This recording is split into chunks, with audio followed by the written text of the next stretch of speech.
Hello, and welcome back to my social pathology video. Following the advice of my master of mind, Mr. Chris GTX, I would like to answer your requests for doing the video about Mr. Fidel De La Riva, actually former captain of Nuestra Familia gang. And through his life, I would like to talk about what prison gang life is about. Hello, my name is Dr. Samurai. I am a professor specialized in international social pathology, and also I am an active prison counselor for 20 years. And one time, Nobel Peace Prize Award official honorable guest. Let's get back to our topic today. Mr. Fidel De La Riva of former Nuestra Familia Captain.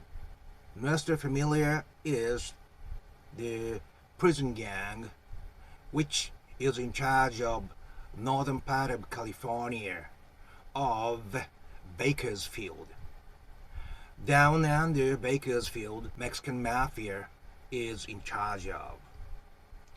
And he was head captain of Nuestra Familia. He started his life in the institution around the age of 15, and his ability to control people was well known in the organization.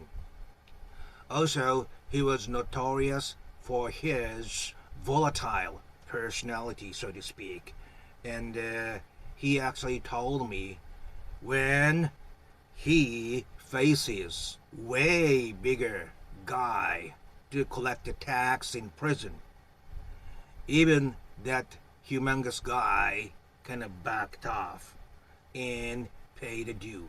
After he defected from Nuestra Familia, he was mainly in the area of protective custody. But he told me even when he walks in the yard, he never stopped at one place. 'Cause staying at one place for a long time heightens the risk of being stabbed. So he was just kept moving like shark in the ocean. He was in Pelican Bay State Prison isolation cell for 20 years. I asked him many questions, so I would like to introduce some of the real conversation that took place between Mr. Fidel and me. He was the first person that I met in American prison system. I met with him several times, I recall, to visit. He was always nice. But anyway, I asked him what does he think of American society.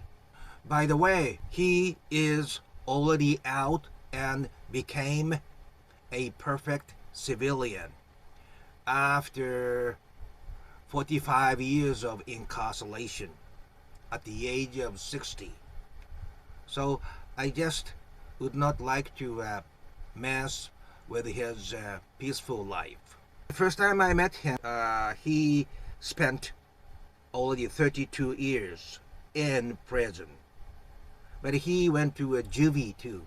So that means almost 40 years. Between 1985 to 2005. 20 years. He was placed in SHU, Special Housing Unit of Pelican Bay State Prison, which is called aka University of Criminal. All the instructions and order comes from Pelican Bay in California. Each inmate has, most of all, have their own territory outside in California.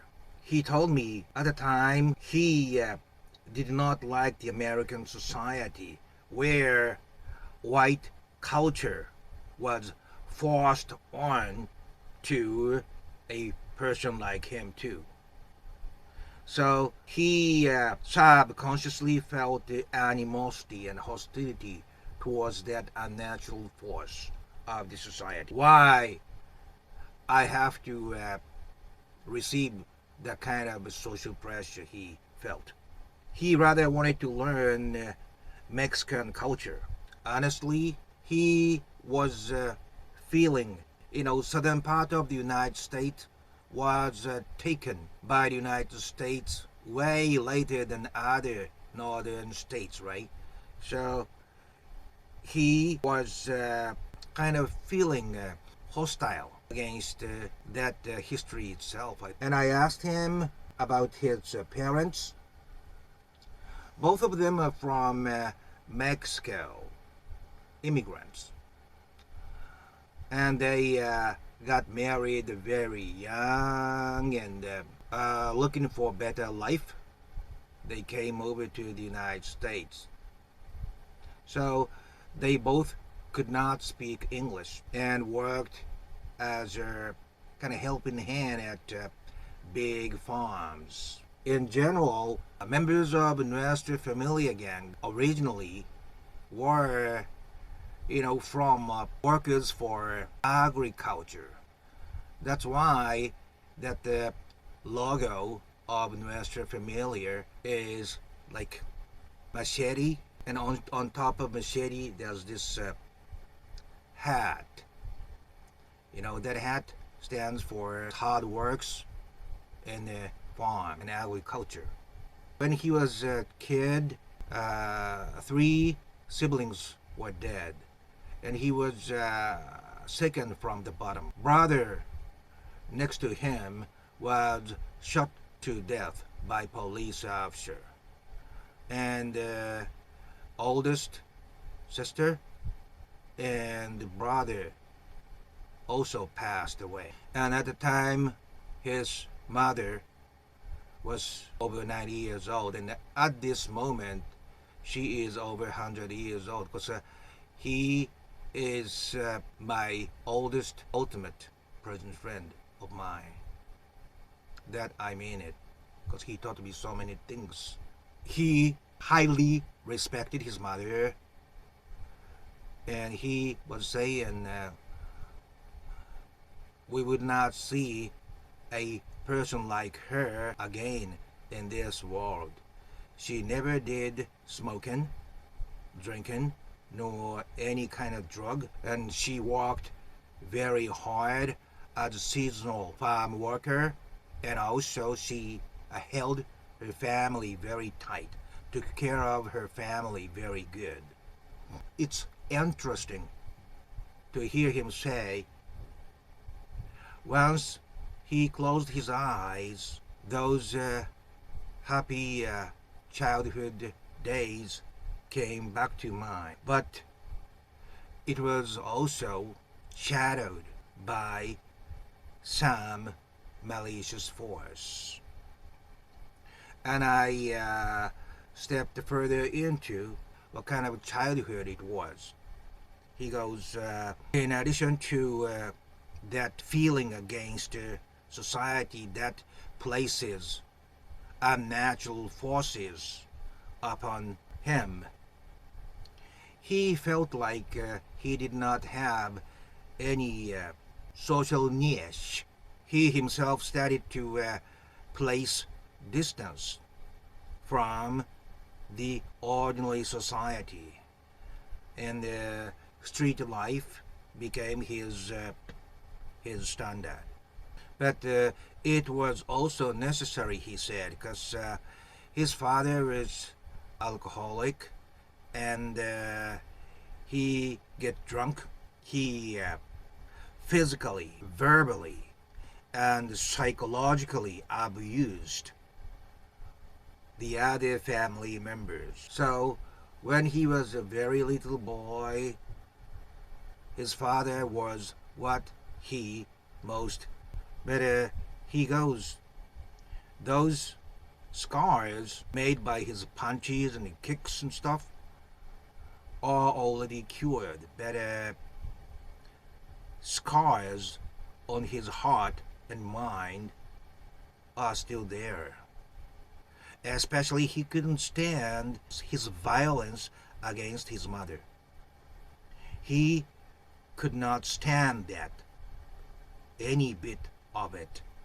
He was honestly telling me he couldn't understand why his such a wonderful mother chose to stay with such a barbaric person, and that childhood scars in his mind was never completely resolved in his mind. But he is not the kind of person he put all the blames on others. He always says, like his habit, that after all, it was all on my own decision that I chose the way of prison gang.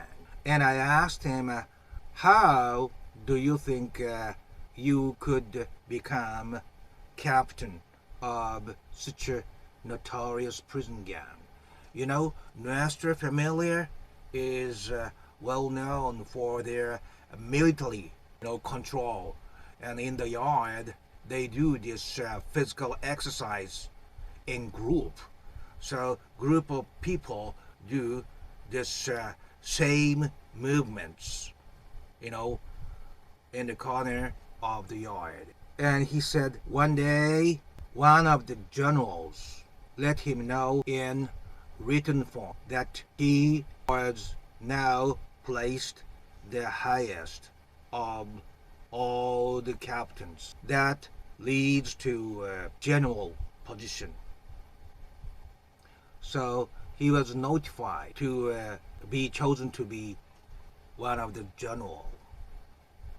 That's why that Nuestra Familia 21, the video, thumbnail of which was his up-close face.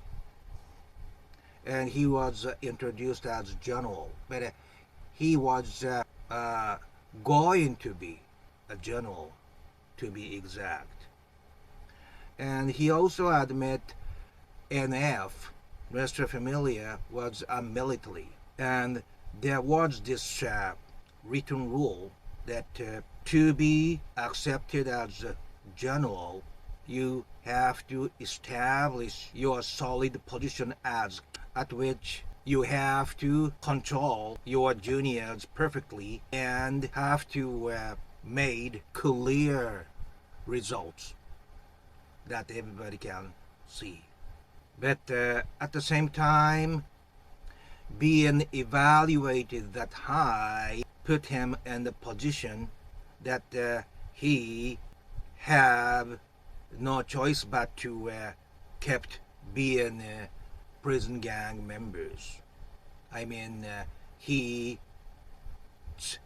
incarceration became so long because he was evaluated by inside society, But he now knows such reputation and evaluation within the organization does not mean anything in the society outside. At the time, he was not in Pelican Bay anymore. He was, I think, transferred to Pleasant Valley State Prison.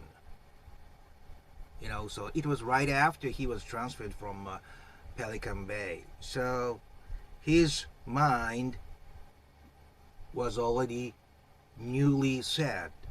And he said now he is sure that he don't want to be remembered as Fidel De La Riva being Nuestra Familia Captain, but Fidel De La Riva as Fidel that so many neighborhood knew when he was little boy.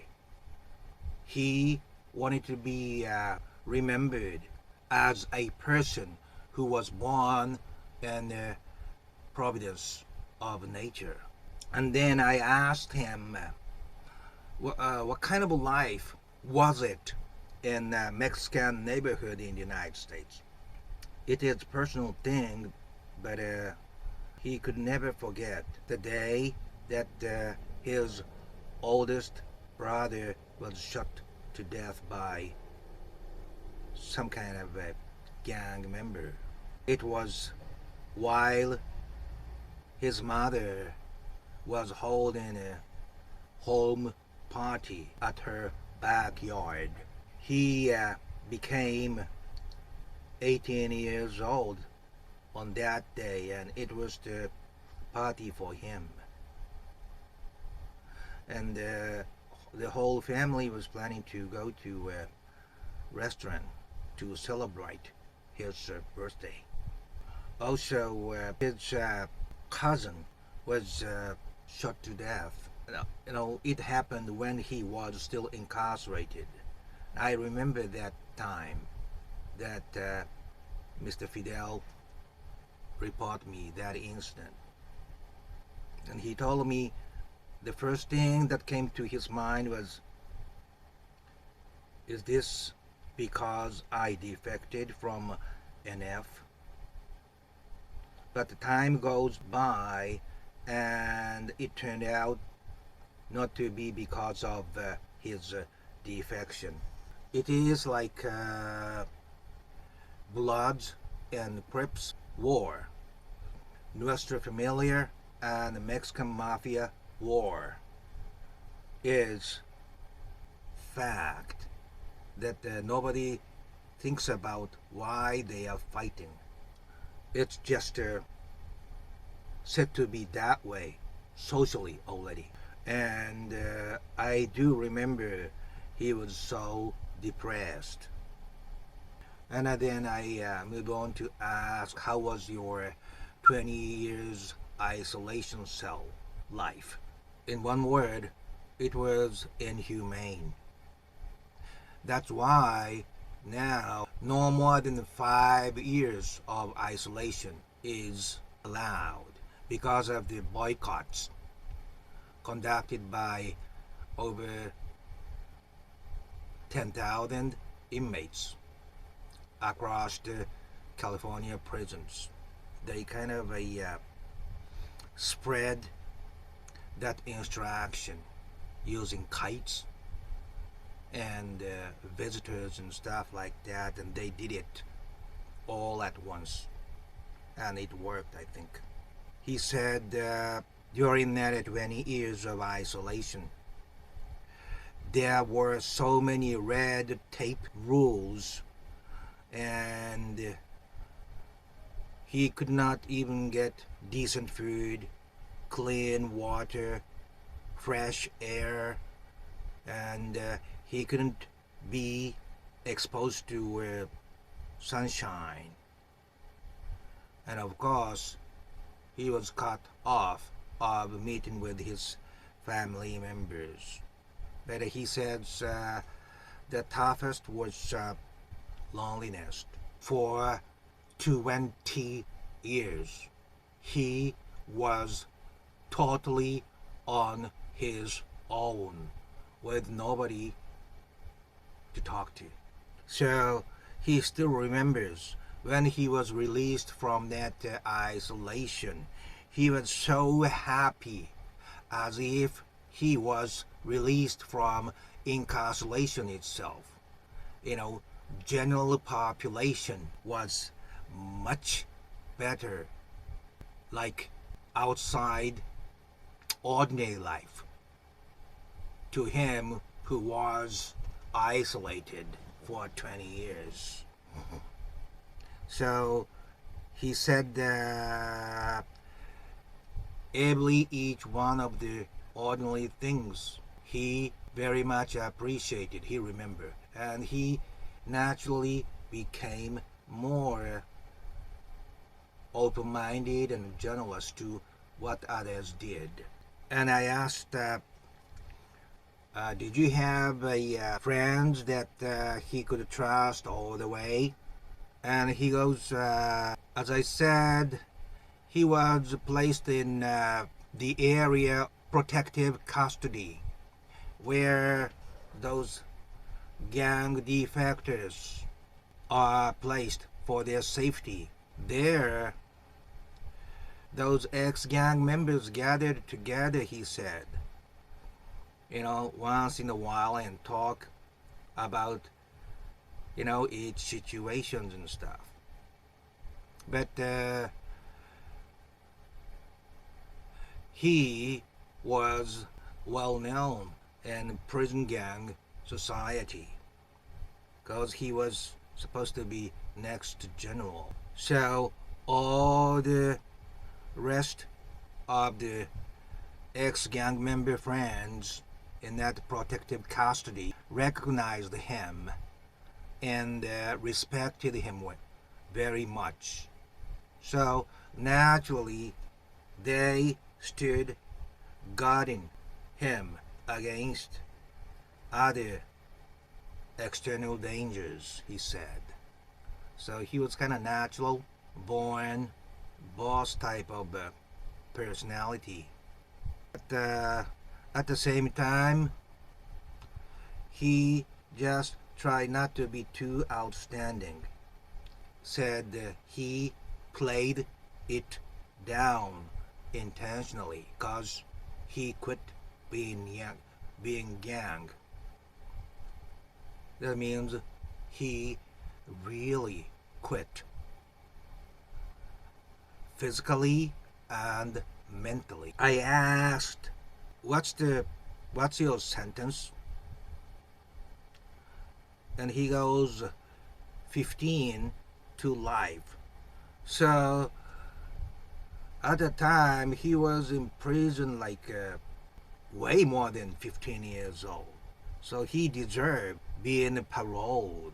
But he tried several times at the parole board, but he failed all of them because he was known to be ex-prison gang captain. Prison gang is like gang within a prison. One of my friends who entered prison for drunk driving and ran over a high school girl and killed. He spent 8 years or so for that. But anyway, he said once an ordinary level member of a prison gang comes by, the air changed. You understand what I'm saying? So Fidel was the head of all those guys who could change the air. So you know how charismatic he was at the time. And you see Nuestra Familia 21, you can tell from the scene he shows up at latter half. You better see it. But it was old Fidel, not the Fidel anymore. And he was not proud of it at all at this moment. And he also told me, which I remember very well, that each time he went to parole board, he was asked about things that happened 40 years ago, which he could not even remember details of.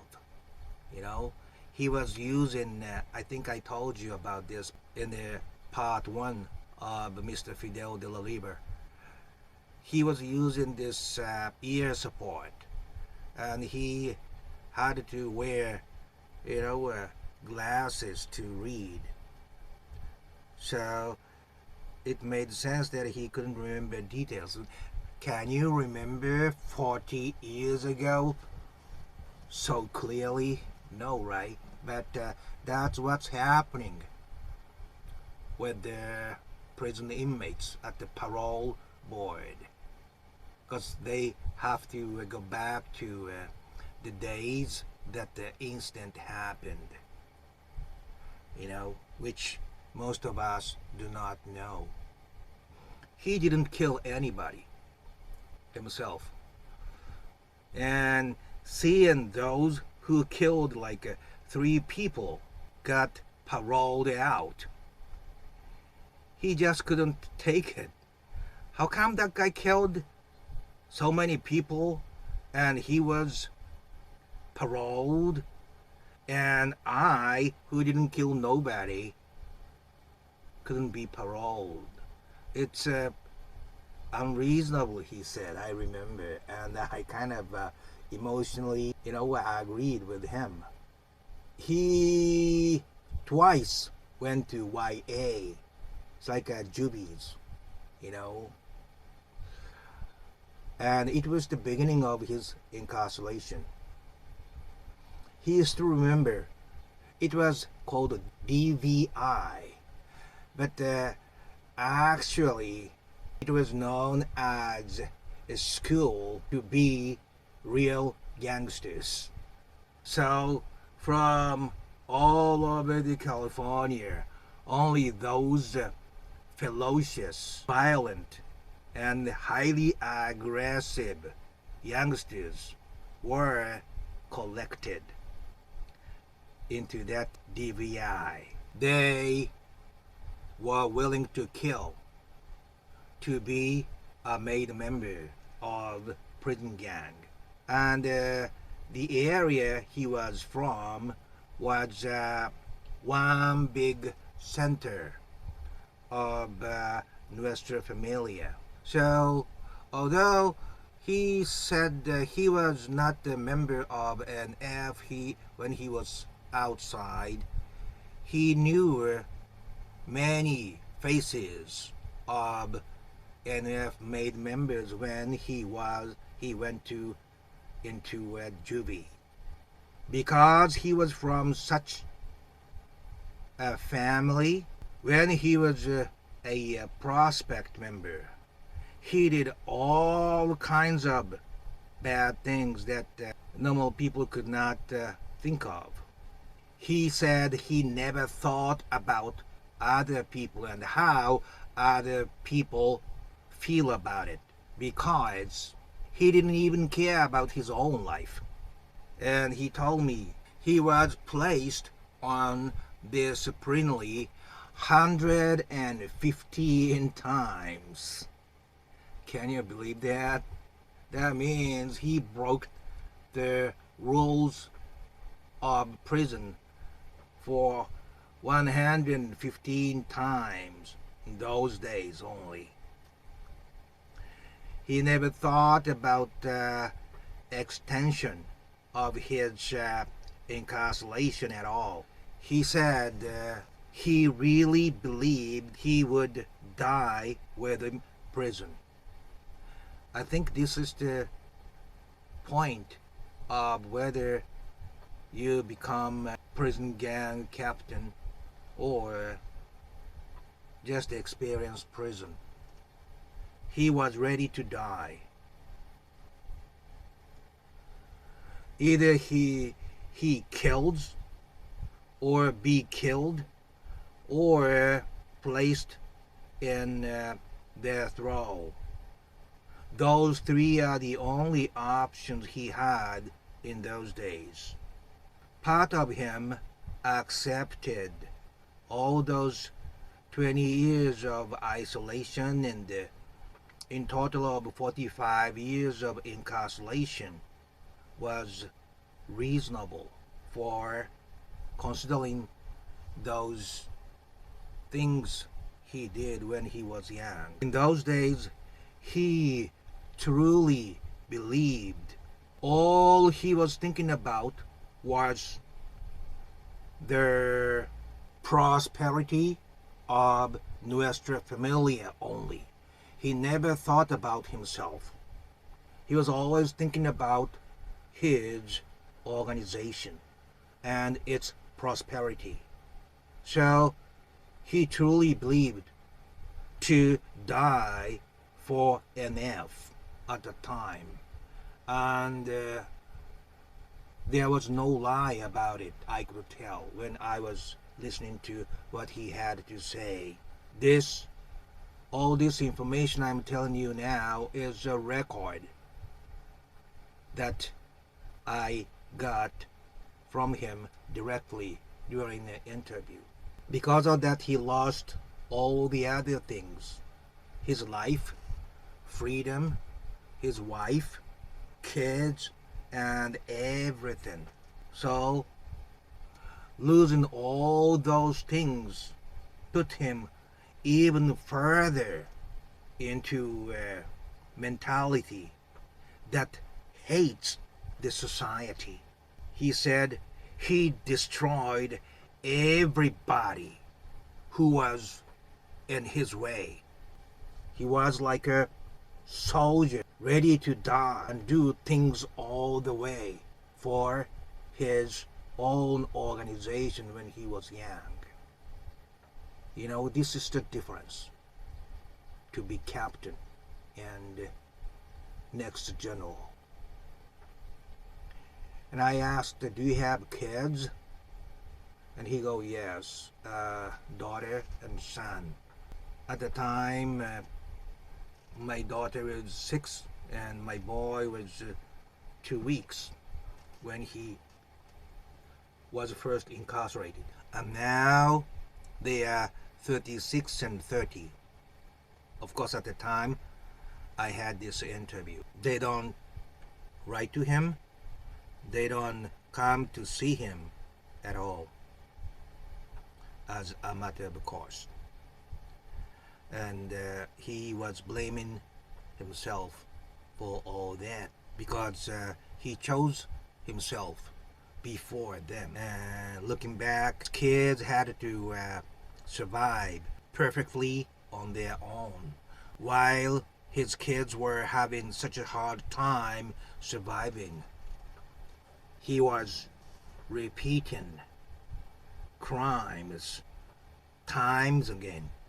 He still remember his first wife was so beautiful with brown hair, and she was with him for the first 13 years.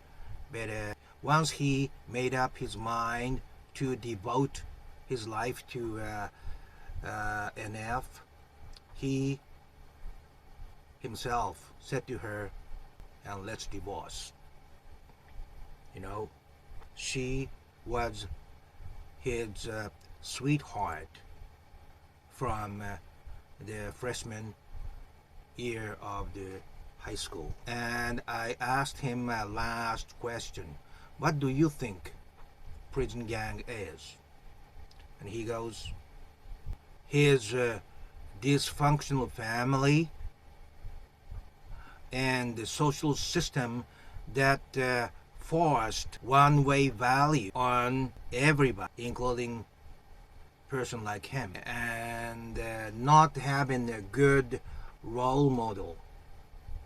All these things put him in the way of pursuing weapons and drugs and alcohol and a woman. And young Fidel believed those things are the symbols of success. And once he became prison gang, his negative thinking became even solidified. But he now says he knows there's no shortcut in life. Going after wrong ideal and fantasy never lead to a firm basis of true life. That is his thinking now. And also, he sadly said, to learn this simple truth, he spent all his life.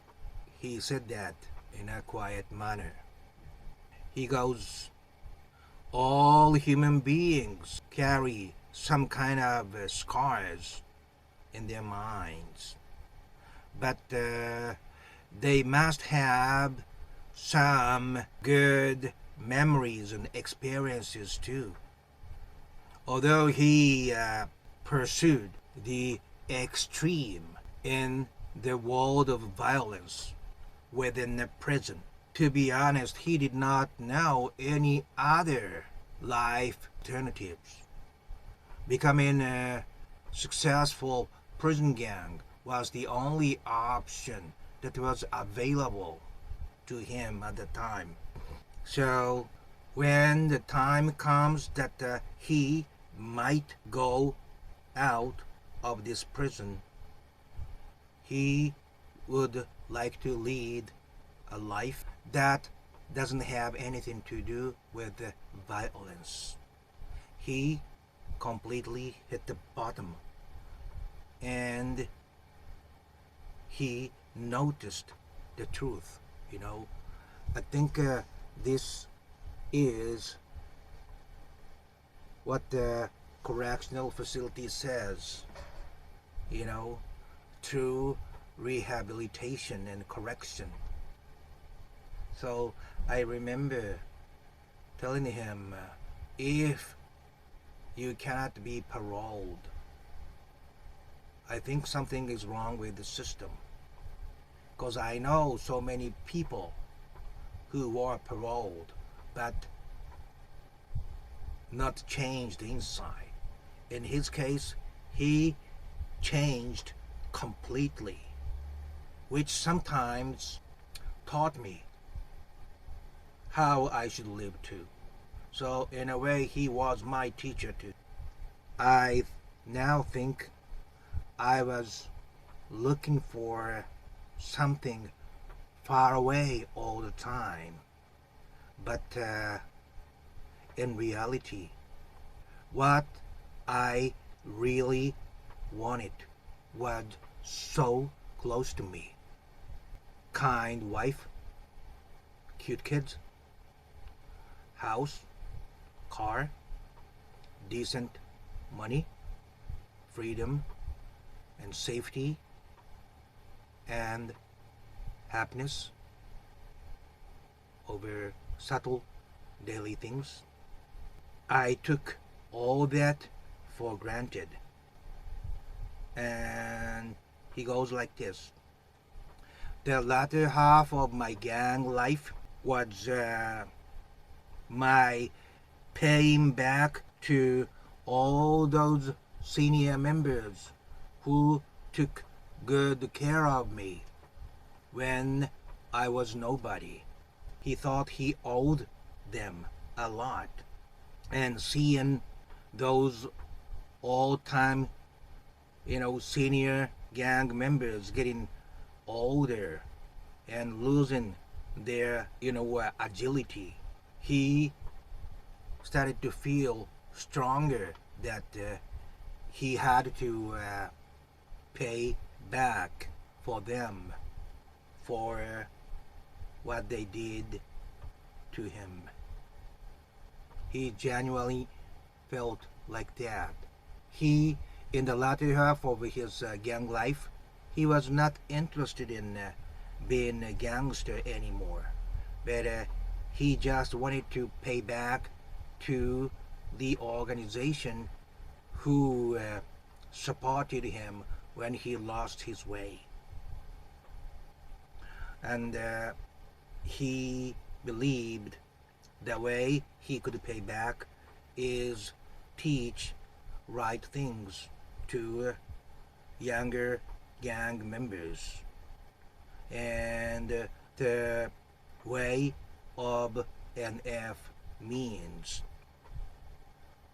and all the know-hows of how to survive in prison. In conclusion, he was in juvie first, war zone, with all kinds of kids from all over the area, baddest of the bad, right? And he proceeded to be incarcerated in adult prison when he was very young. And those old timers took care of him. And coming from family, dysfunctional family, especially his father, he once sold his soul to the evil, so to speak. 100%. He was not afraid of anything. And it was recognized by old timers, and that's why he was chosen to be captain and supposed to become a general. But he was not interested in that anymore at the time. Latter half, he just kept being a member of NF just to pay back for what he received. And 20 years of isolation taught him that's enough. Then he was transferred to a Pleasant Valley. It was kind of a good prison because I visited him there. Peaceful and good friends and stuff. But when time comes, he knew he is going to be transferred. So he rather, offered to be transferred to Cochrane, which was not that peaceful as Pleasant Valley, because it's a kind of old prison which has its own tough tradition. But I remember those Cochrane day. Fidel's mind was truly solidified to be back to be old Fidel, not the Fidel of Nuestra Familia. And I still remember a couple of his cellmates was paroled and released. He was really glad about them, not envious at all, because they are good persons too. And he knew his time is coming too. He is, in a sense, selfless person. Either he go to bad way or good way. And in those days, he taught me and showed me the aura of what the only person with the true resolution can give out. And the time suddenly comes, and hey, the letter came, and parole board okayed me. It might take a couple of months, halfway home and stuff like that, but I can be out. I was so glad. But he earned it on his own, not hiring expensive lawyers, or not using other organizations, or not becoming religious, and not selling those senior members who genuinely took care of him. That took him such a long time, but he earned it by taking so many licenses, so many educational programs, and there was no way that the parole board could deny such person that completed what they told them to complete. There was no excuse to deny him anymore. And I thought I was really happy as his friends. And now, I don't know, and actually in communication with him, but I do not exactly know where he is living. But he is not a youngster anymore, and that I think is very cool. You know, not looking back at his old days, because his sole goal was to see his over 100-year old mother alive as a free man and wanna be just a Fidel of no organization and be remembered as Fidel of no organization. You know, this is it. I hope this touches you somehow and you learn something, precious. Because I'm offering very personal information. But I would like you to live, by learning what he learned at the expense of most of his life, so that you would not do the same thing. This is, after all, social pathology video. No? If you like this kind of content, please click the red Dr. Smay logos, and I'm gonna upload at least twice a week. So, up until next time, please have a safe and peaceful time.